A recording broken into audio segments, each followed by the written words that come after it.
ou en soins intensifs. Au niveau du traitement, déjà, en fait, il faut mettre des voies veineuses périphériques et préparer déjà la transfusion sanguine. Parce que la personne qui saigne, souvent, ça va récidiver, même que si on arrête, peut-être on aura besoin de transfuser la personne. Et dans le traitement, c'est surtout l'arrêt des hémorragies par la voie thermique avec la bistouri ou en pose en clip, ou bien par le traitement chimique. Donc en fait, on arrose au niveau de la lésion du sérum physio dilué dans l'adrénaline. Et dans certains cas, on est obligé de faire une embolisation par voie artérielle, si c'est nécessaire.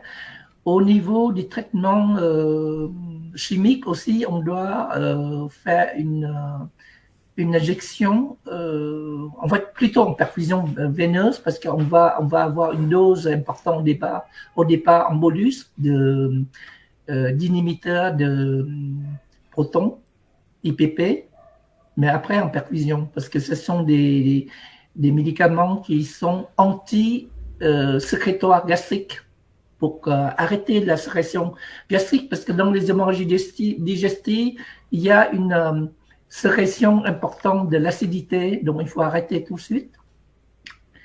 Voilà, donc c'est un rappel sur ce qu'on a dit la semaine dernière. Maintenant, on va passer au test de cas clinique du numéro 3. Oui, bonjour Ngọc Hân. Bonjour. Bonjour, oui. Donc, je vais vous lire et puis après, je vais demander à chacun de répondre.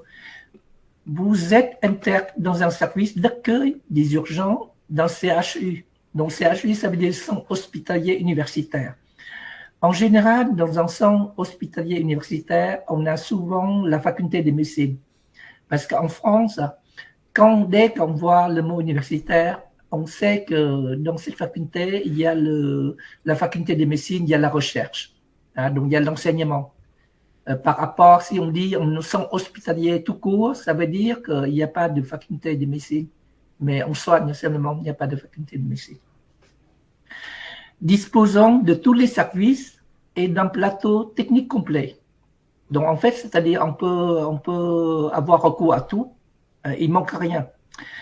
Vous recevez Monsieur E, Dinan, patient de 77 ans, adressé par les sapeurs-pompiers pour hématémèse et sensation de malaise il y a 1 heure. L'infirmière d'accueil et d'orientation des urgences vous donne les paramètres suivants, les paramètres vitaux suivants. Fréquence cardiaque 88 par minute, pression artérielle 97/49. À l'interrogatoire, le patient vous indique qu'il y a un antécédent d'ulcère gastrique il y a une vingtaine d'années et qu'il aurait pris il y a quelques jours en automédication de l'ibuprofène pour des lombalgies chroniques. À l'examen clinique, le patient est dyspnéique, pâle et asthénique. Au toucher rectal, vous objectivez en méléna. Pendant l'examen, le patient présente un nouvel épisode d'hématémèse. Le reste de l'examen est sans particularité. La biologie standard vous révèle une hémoglobine à 6,7 grammes par litre. Bon, je vais demander à Changbin. En fait, d'après ce que j'ai lu là, quelles sont les choses qui vont pas chez ce monsieur? Est-ce que tu peux me dire en une phrase qu'est-ce qui va pas chez ce monsieur? Oui.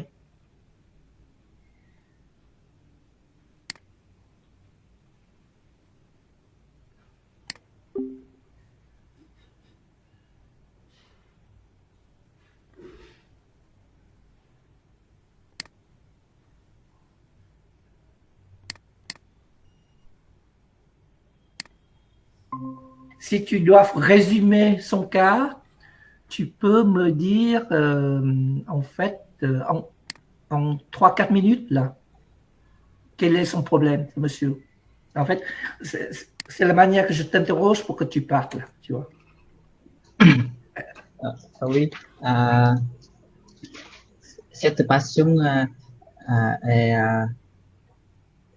une urgence car comme hématémège, il a une heure. Oui, mais en fait, il faut que tu dis quand même quel est son problème principal, c'est des hémorragies digestives hautes. Tu vois, en Oui. fait, il faut que quand même tu dis ça. Après, tu peux dire, tu n'as pas besoin de donner de tous les symptômes, parce qu'en fait, là, je t'ai présenté déjà des symptômes là. En fait, je voudrais te demander de faire un résumé, c'est-à-dire, en fait, quel est le problème d'urgence vitale, c'est ce monsieur, qu'est-ce qui va pas, tu vois. Tu vois, en fait, en fait dans le langage médical, en fait, tu dis, voilà, c'est un monsieur qui présente des hémorragies digestives. Il a en fait pris des anti-inflammatoires pour des lombalgies et il a eu des antécédents gastriques, tu vois, sans même voir ce que je t'ai dit ou lire la feuille. Et donc, actuellement, qu'est-ce qui ne va pas? En fait, il a une fréquence cardiaque, une tension, bon, pour l'instant, c'est encore correct, mais il commence à avoir des troubles respiratoires, de la dyspnée, c'est-à-dire il est essoufflé. Il est pâle, asthénique, tout ça, ce sont des signes, en fait, qui est lié à l'hémorragie digestive avec l'anémie et qui peut en fait qui peut se dégrader son état, tu vois. Et tu dois dire aussi que en fait on a trouvé une anémie importante. Il a 6,7 grammes par litre. Hein. C'est surtout ça, je crois. Oh, oui, merci. Hein. Mais en fait, tu vois, en fait, moi, je t'interroge pour que tu essayes de parler parce que je pense qu'en vietnamien, tu peux expliquer plus facilement. Mais ça fait rien, tu vois. Bonjour Sylvie. Donc, est-ce que tu peux me redire, voilà, quel est le problème de ce monsieur de 77 ans? Ouais, tu peux me redire en français. Ouais.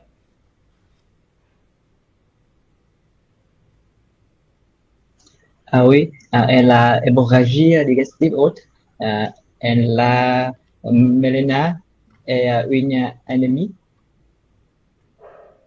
Oui, d'accord. Ou sinon, tu peux dire, des, il a il présente un tableau d'hémorragie digestive haute, suite, probablement suite à la prise des anti-inflammatoires chez quelqu'un qui a des antécédents d'ulcère gastrique.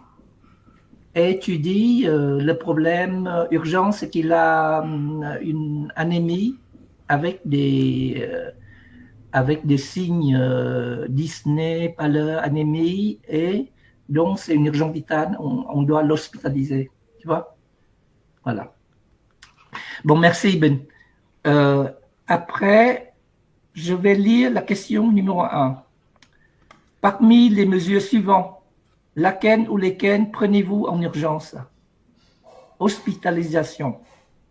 Mise en place de devoirs d'abord périphérique, oxygénothérapie, surveillance neurologique toutes les 4 heures.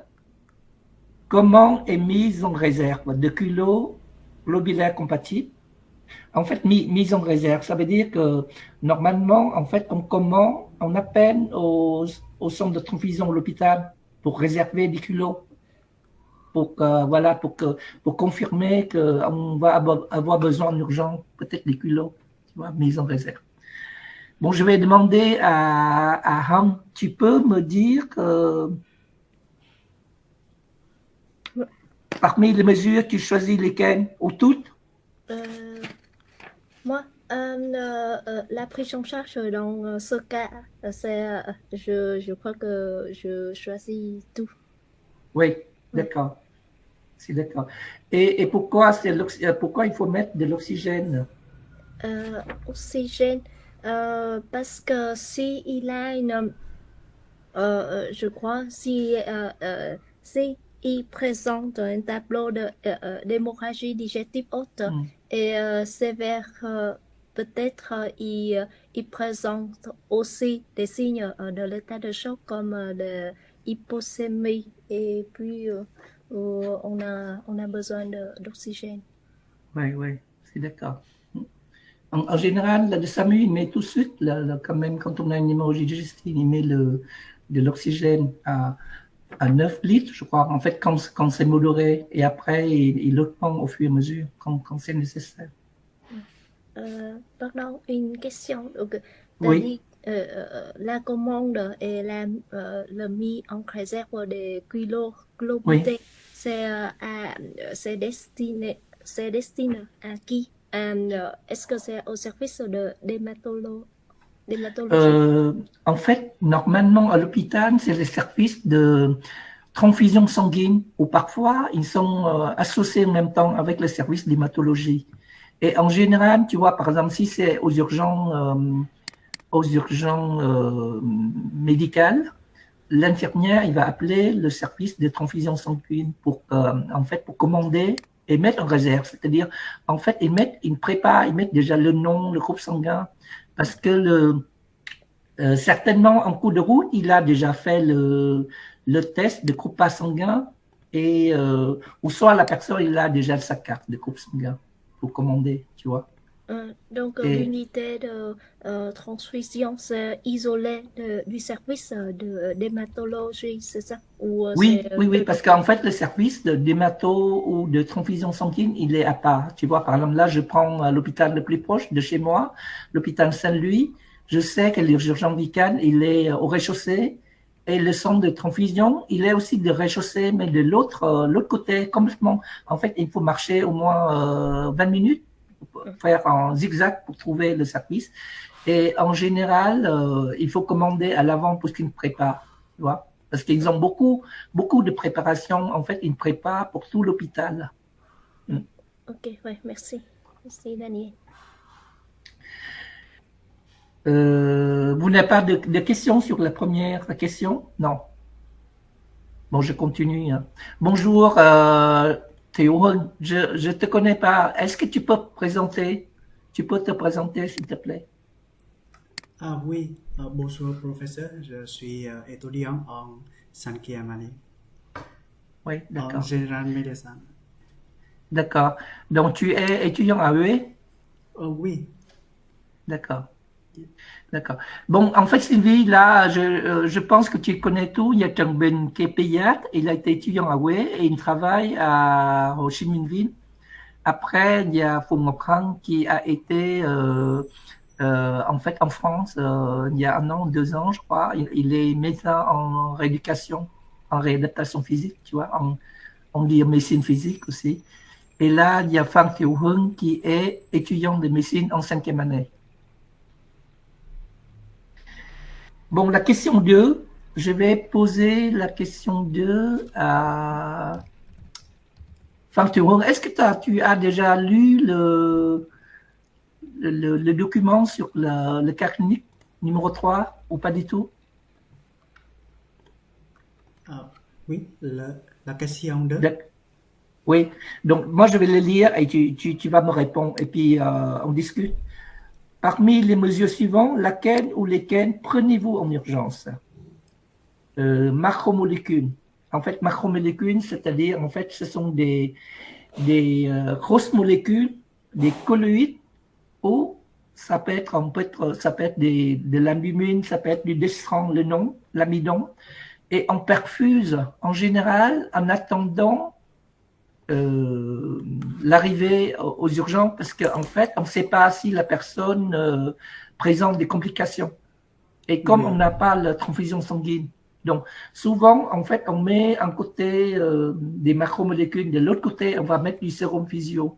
Voilà, comme ça, on a de 2 voies. Et puis, en général, on met la voie veineuse tout de suite parce que si la tension de la personne chute et on n'arrive plus à piquer, Et donc, on ne pose pas la voie veineuse profonde comme en service de réanimation. Donc, en fait, quand on reçoit la personne à domicile ou dans un cabinet, on doit mettre une voie veineuse périphérique.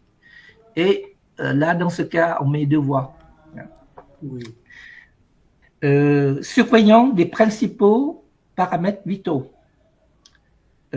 Son nasogastrique en aspiration. Administration d'analogue de la somatostatine en IV. En fait, c'est le traitement des hémorragies digestives. En fait, on a dit la semaine dernière qu'on utilisait de l'hormone somatostatine pour diminuer la sécrétion gastrique. Oui. D'accord. Et puis, IPP en IV, c'est-à-dire on perfuse la personne par voie intraveineuse les inhibiteurs de protons, hein, de la pompe à protons. C'est aussi le traitement pour l'hémorragie digestive. Donc, parmi lesquels, oui. En fait, tu prends tout ou tu élimines une des 5 ou tu élimines plus d'une des 5 propositions. Et pourquoi? Oui. Oui, oui. Parmi ces mesures suivantes, je voudrais la surveillance des principaux paramètres vitaux. D'accord. Parce que c'est très important pour les patients. Et ensuite, je voudrais la sonde nasogastrique en aspiration. Parce que je veux la prévention de l'inhalation. Oui, de l'inhalation, tu veux dire ça, d'accord. Oui. Je t'écoute, oui, tu continues. Les macromolécules, c'est une perfusion. On doit le mettre quand même parce qu'on ne sait pas en cours de route si la personne décompense. Et c'est trop tard pour mettre quelque chose, tu vois, donc on doit le mettre. Hein.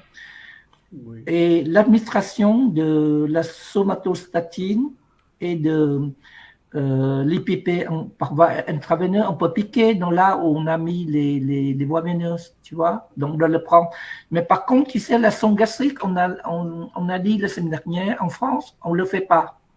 Tu sais pourquoi? Parce que ils ont dit qu'ils ne veulent pas du tout, ils évitent au maximum, parce qu'il y a eu souvent des complications, c'est-à-dire soit la sonde, il perfore l'estomac, ou bien, comme la personne présente des hémorragies digestives, il ne va pas très bien.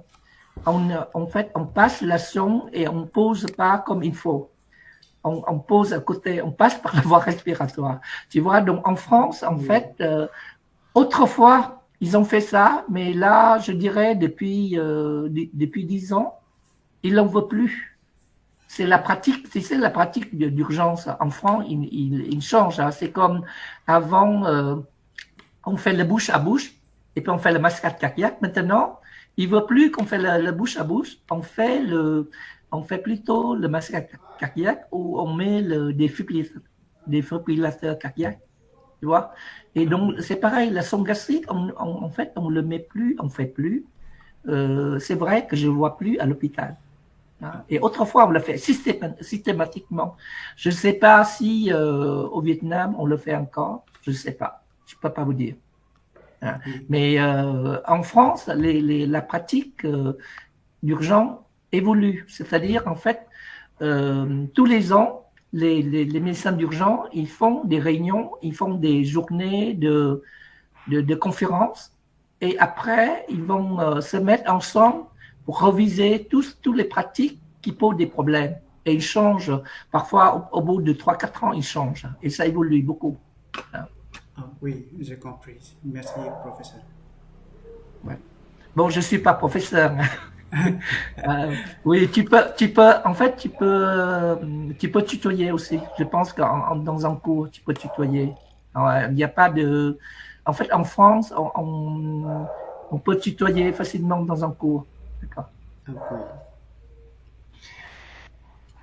Moi, j'ai une question, Manny. Oui, Euh, oui, je t'as t'écoute. dit, on a besoin des macromolécules, c'est ça? Oui, oui. Mais pourquoi, par exemple, si quelqu'un est allergique aux protéines ou peut-être si il présente aussi une insuffisance cardiaque, des choses comme ça. Oui, on ne le fait pas. Ça, tu le dis, mais en fait, moi, je ne l'ai pas dit dans ce cours, parce que je pense que ça, si tu veux, c'est le domaine du médecin généraliste, tu vois. Et donc, en fait, tu as bien raison de souligner. Moi, je l'ai lu aussi. Et quand je préparais, j'ai déjà lu ça. Je comprends, merci de me dire.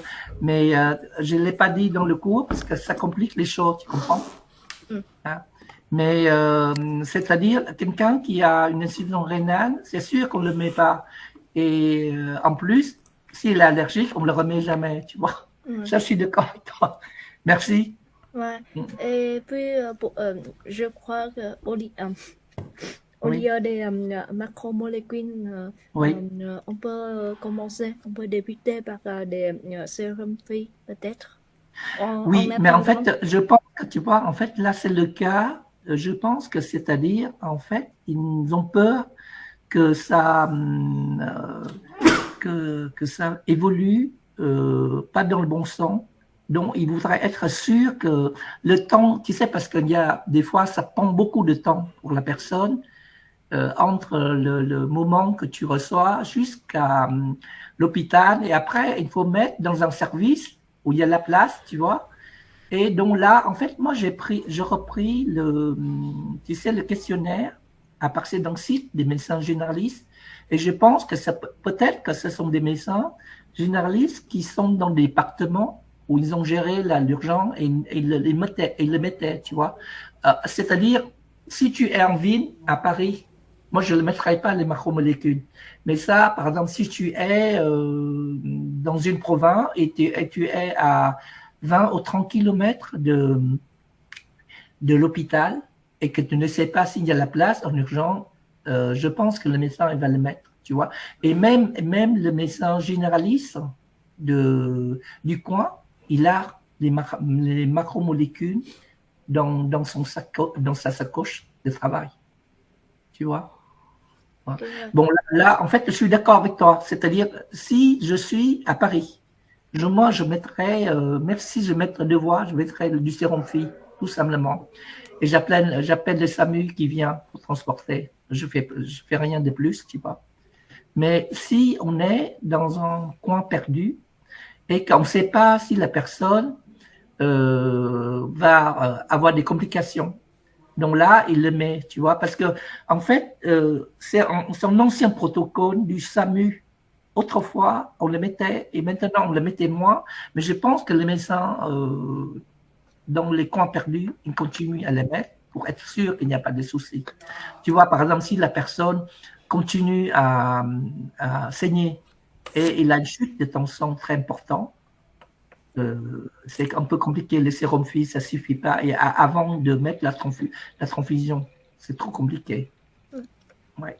Ok, ouais, je te dis ça parce que j'ai été, en fait, remplaçant de médecine générale en province de Lyon. Et j'ai eu déjà un cas comme ça. Et je me souviens que comme c'est assez long pour avoir le SAMU et le transfert, je suis obligé de mettre les macromolécules à la personne. Ouais. Ok, ouais, merci. Qu'est-ce que je vais demander? Oui, je vais demander à Thieu Hưng, est-ce que tu peux me dire quels sont les principaux paramètres vitaux que tu surveilles? Oui, à mon avis, c'est le compteur sang, compteur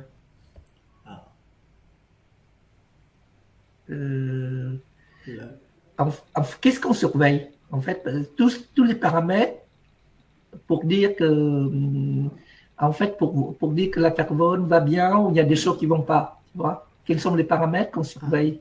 C'est la formule sanguine. Non, pas la bio. Hein. En fait, tout ce qui est au niveau de la surveillance clinique et avec les appareils. Tu vois, par exemple, si c'est le médecin généraliste, il a le minimum. Si c'est le SAMU, qu'est-ce qu'il surveille comme paramètre plutôt?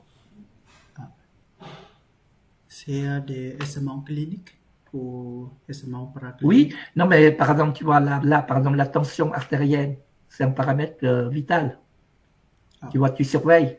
Et puis la fréquence cardiaque, et puis qu'est-ce qu'il y a encore? Qu'est-ce qu'on a à notre portée?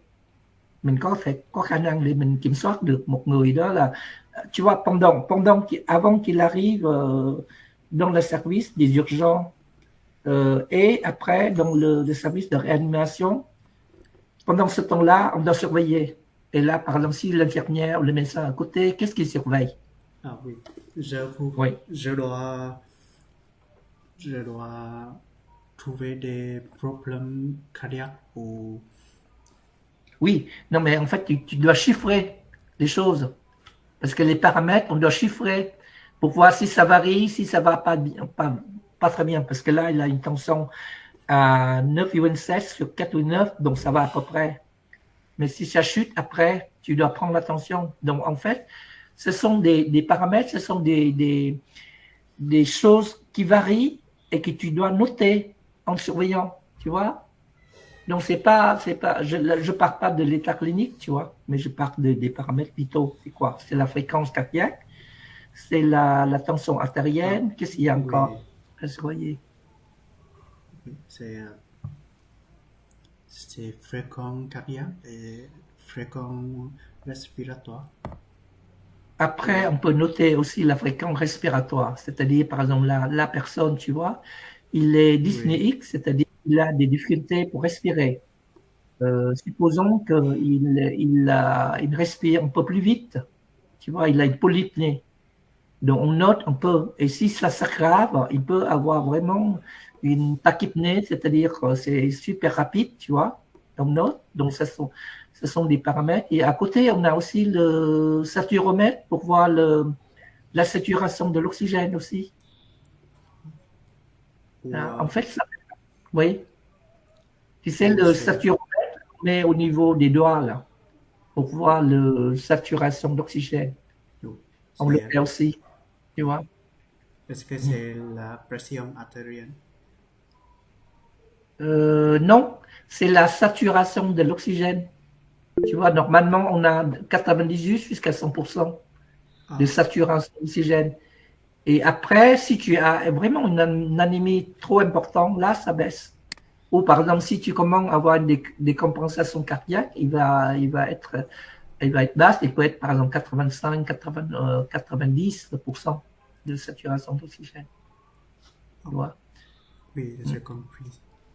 Après, donc là, dans le document, il met aussi la diurèse, mais moi, je ne le mets pas, c'est trop compliqué de voir. Mais je pense, parce que par exemple, si quelqu'un qui a une insuffisance rénale déjà et il fait une hémorragie digestive, on doit quand même savoir combien de l'urine dans la journée. Donc ça, c'est pas dans l'urgence, hein, c'est plutôt à l'hôpital qu'on surveille.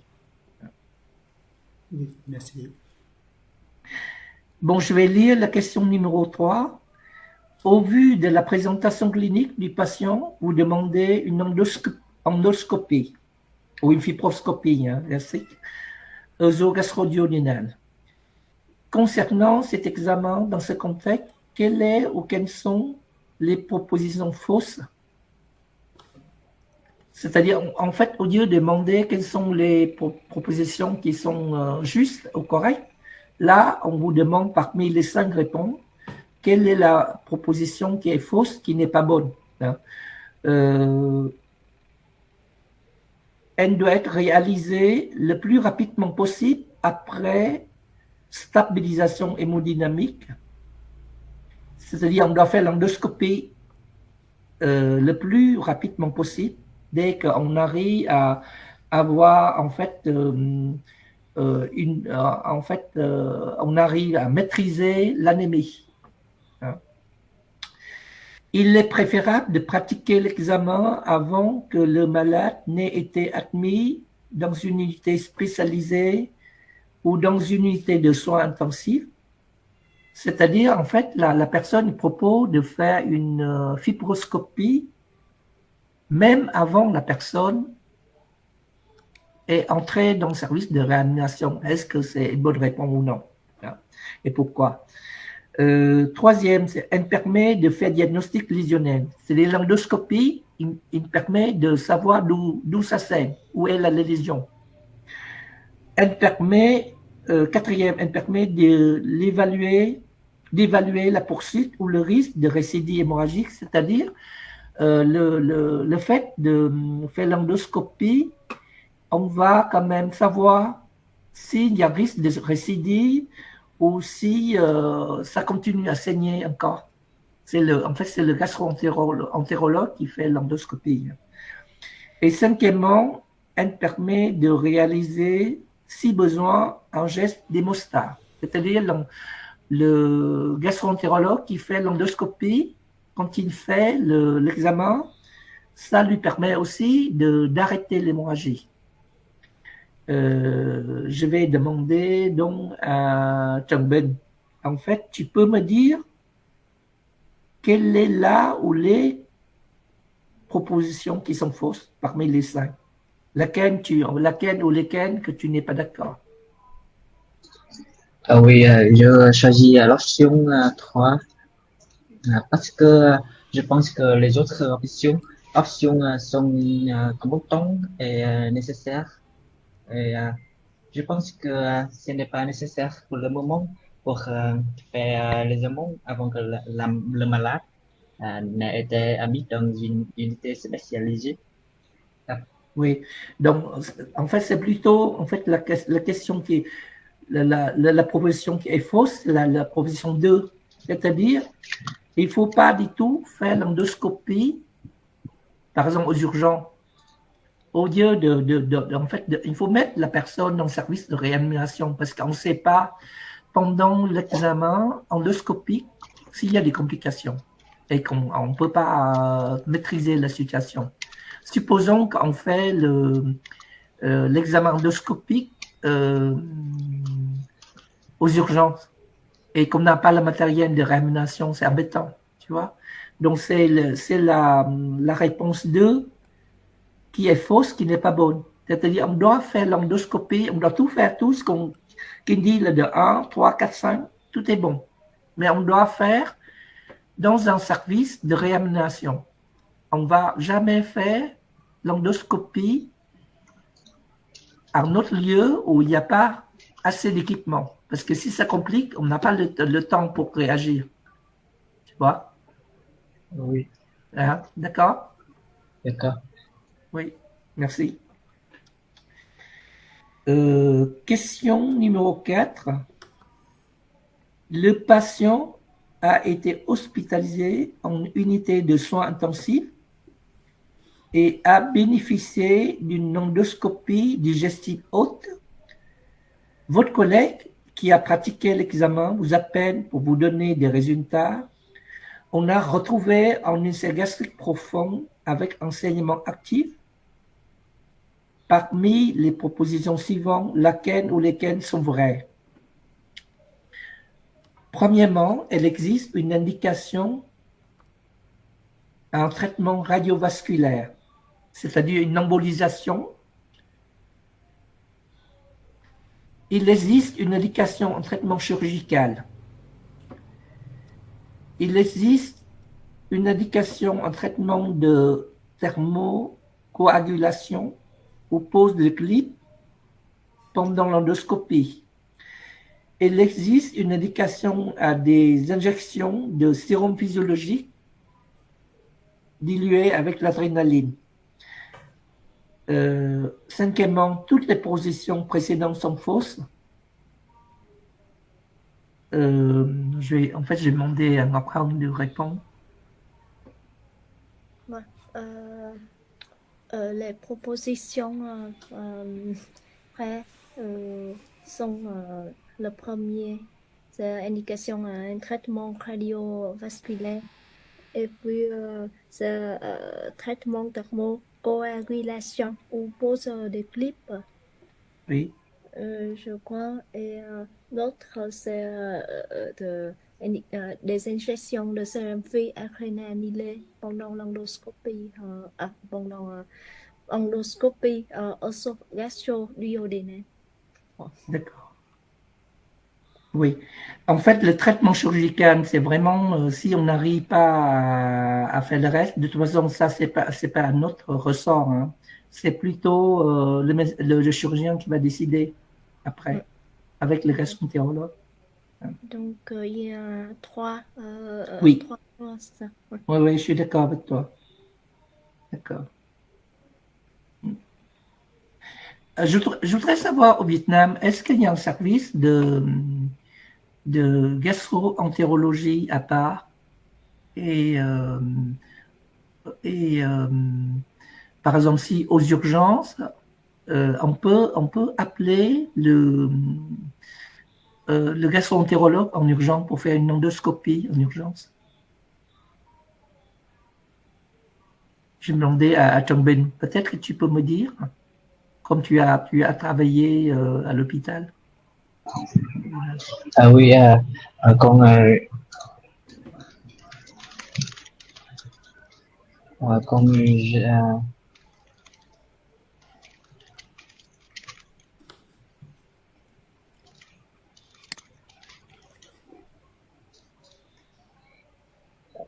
con con j'avais une maladie qui a hémorragie digestive haute. Tout début, je vais donner un médicament comme PPI Oui. pas oral ou si, si,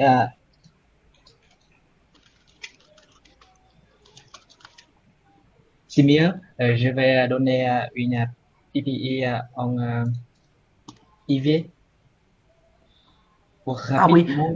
Oui. Oui, en fait, là c'est une urgence parce que la personne, tu vois, il a des signes quand même d'anémie. Bon, pour l'instant, il n'a pas de chute de tension, c'est à la limite. Hein. Bon, là, c'est 9,7, mais il a quand même commencé à avoir une anémie, une pâleur, l'hémoglobine qui baisse. Donc, je pense qu'en fait, on est obligé de faire le traitement par voie intraveineuse, c'est plus rapide. Parce que tu sais, on ne sait pas du tout dans combien de temps il va rester comme ça. Hein. Moi, je te dis franchement, quand on a une hémorragie digestive, on ne sait pas. Si ça récidive, du moment qu'on n'a pas fait l'examen endoscopique, je pense qu'en fait, là, radicalement, on met le traitement IPP en intraveineuse. Mais moi, en fait, ma question, je voudrais savoir au Vietnam, est-ce que vous avez un service de gastro-entérologie en spécialité à part, ou est-ce qu'il est inclus dans le service de médecine interne? Oui, pour les enfants, concernant l'anémie, tout d'abord, je surveillerai l'hémodynamique. Si l'hémodynamique est anormale, je, je vais donner une transfusion sanguine lorsque le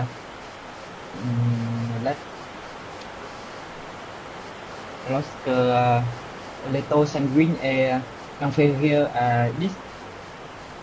8, tu m'as dit? Oui. D'accord. Le taux sanguin, hémoglobine, est baissé de 10. 10, tu veux dire, en fait, chez l'enfant, à partir en dessous de 10, on perfuse, on transfuse? Ah oui, je vais donner une transfusion sanguine. D'accord.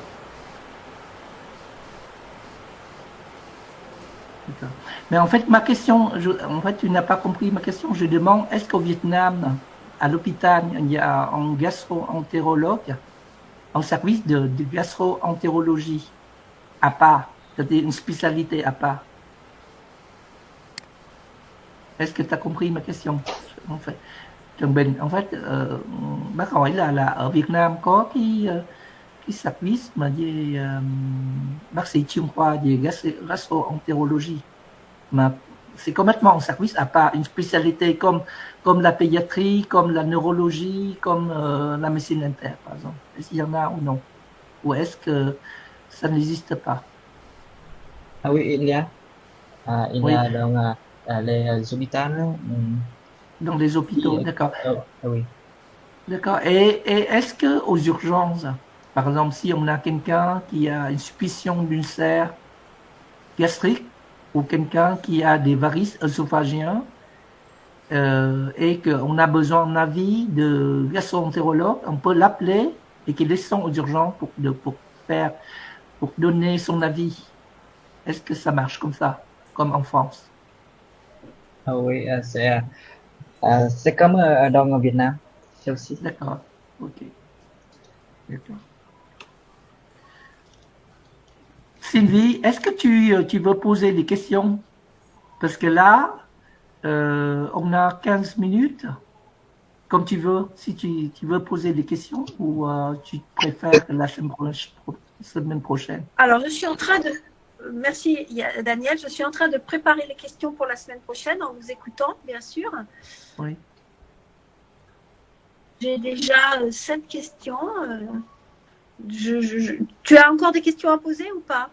Non. Je laisse comme ça, je pense que c'est bon. Oui.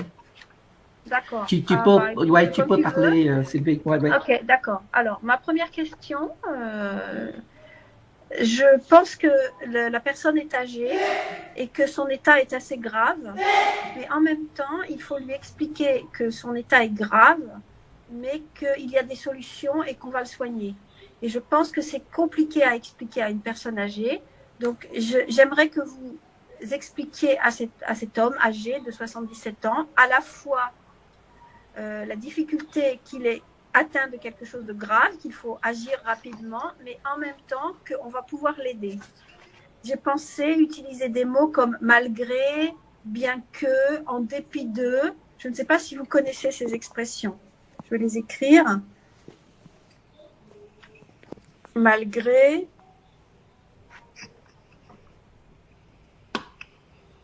Ou bien que votre cas soit assez grave. J'écris en même temps. Hein.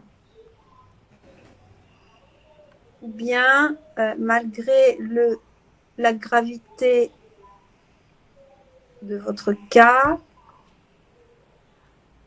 ou bien, en dépit, peut-être que je vais le mettre avant, en dépit de la gravité. Vous connaissez ces expressions-là ?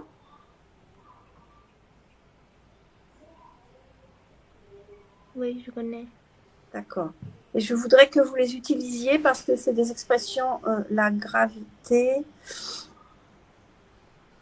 c'est écrit petit, hein, je vois pas bien. Et peut-être que là, vous pouvez dire, nous allons pouvoir vous aider, vous soigner. Il existe, vous soignez, pardon, c'est écrit tout petit sur mon téléphone. Il existe des solutions.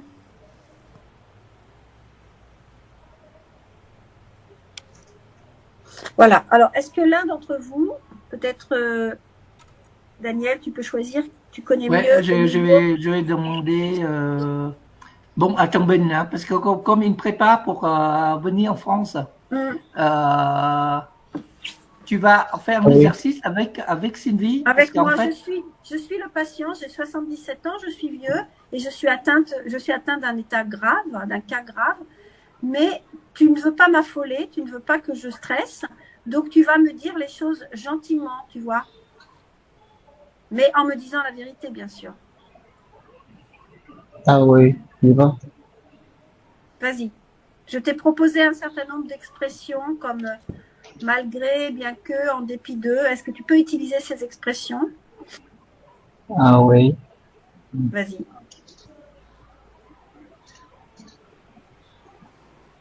Je suis ton patient.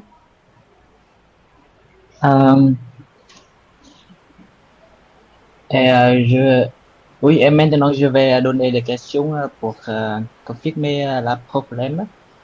Hum, Comme stress, oui. Non, en fait, non, non, tu n'as pas compris. En fait, là, tu as déjà fait le diagnostic de la passion. Là cháu đã chuẩn bệnh cái đó rồi. Bây giờ mình phải nói sao để cho những cái người lớn tuổi người ta yên tâm. Tức là Sylvie, elle veut que tu utilises l'expression, tu expliques qu'est-ce qu'il a, malgré tout ça, on arrive Oui, à le soigner et que c'est pour le rassurer qu'il sera bien soigné et qu'on va arriver à trouver des solutions. Tu C'est comprends? ça. Hein? Tu comprends? oui, oui. Tu Oui, comprends bien? oui, oui, je vois. J'ai compris. Parce que tu vois, le patient, le diagnostic, il comprend, enfin, c'est pas son domaine. Donc lui, ce qui l'intéresse, le patient, c'est de savoir ce qui va lui arriver. Oui. Et bien que votre cas soit assez grave, mais si vous suivez le traitement, votre état s'améliorerait. Ça s'améliorera. Très bien, Oui. c'est très bien. Oui. Est-ce que, je pose, monsieur le docteur, est-ce que mon cas est très très grave ou assez grave? Sur une échelle de 1 à 10, quelle est la gravité de mon cas, s'il vous plaît, docteur? Ah oui, je pense que la gravité est environ 8 ou 7. Mais Oh là là. oui, J'ai très peur, docteur. C'est très grave alors. oui, mais n'inquiétez pas, parce que si vous avez quelques questions, vous pouvez me demander et je vais répondre et surveiller le site. D'accord. Est-ce que c'est un cancer, docteur? Pour, Est-ce que oui, est-ce que c'est pour confirmer le diagnostic comme cancer, je vais faire le plus aisément, comme euh,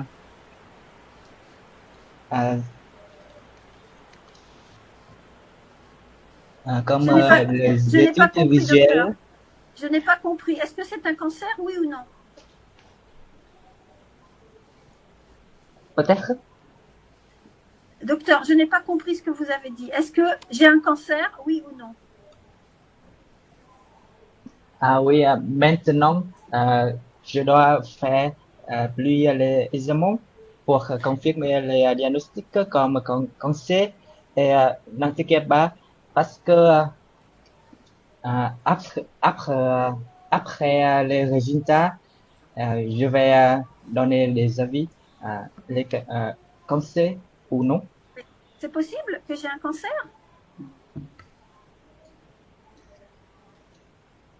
Est-ce que c'est possible que j'ai un cancer, docteur? Ah oui, non, je ne dis pas ça, mais on doit surveiller Merci. les résultats. Oui.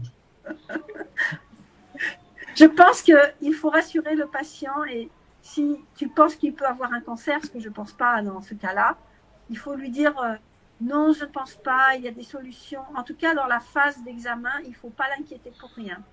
Tu comprends? Ah oui. Il sera toujours temps de dire au patient après la vérité, mais Oui, tant que tu n'es pas sûr, moi, t'es d'accord, Daniel? oui, tout à fait. Il vaut mieux dire quelque chose pour l'assurer. Ouais. Parce que tu vois, un patient âgé, il a peur de mourir, je pense. Donc peut-être qu'en France, ce qui fait le plus peur, c'est le cancer. On ne connaît pas nécessairement tout ce dont vous avez parlé, là, tout ça, on ne connaît pas quand on n'est pas médecin. Donc le mot qui vient à l'esprit, ça peut être cancer ou la mort, tu vois. Oui. Tu comprends? Ok. Il y a le mot examen, tu as mal prononcé, c'est pour ça Sylvie, il n'a pas compris. Non, j'ai pas compris. Examen, tu vois, tu prononces pas en, parce que souvent les Vietnamiens, on prononce examen, tu vois, mais c'est pas bon. Il faut dire examen. Examen. Ouais. Comme la main, tu vois, examen. Oui, et quand je donnais des conseils pour la passion, normalement, je dois avoir beaucoup d'informations à dire, mais c'est très difficile d'annoncer de mauvaises nouvelles pour la patiente. D'accord.